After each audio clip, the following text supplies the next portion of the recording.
Good evening.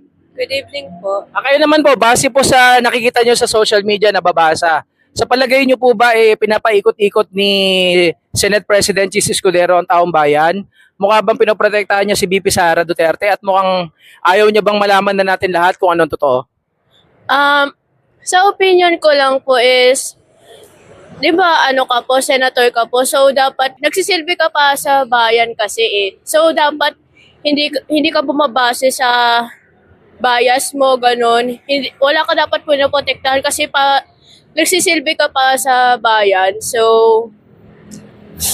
kung wala namang tinatagong kasi impeachment nga is searching for knowing the truth, ganon. So, kung wala ka namang tinatago, bakit kailangan patagalin? You know? So yun po yung stand niyo, madam, mukhang ang pinapatagal ni Senator Chis Escudero. Yes po. Okay po. Gaano po ba kahalaga na malaman natin ang katotohanan tungkol sa mga issue ni VP Sara Duterte katulad ng posibleng ginasta niya ang pondo na para sa mga estudyante kasi dati siyang DepEd, di ba? Gaano po ba kahalaga na mapatunayan natin kung anong totoo, kung siya man ay may sala o wala?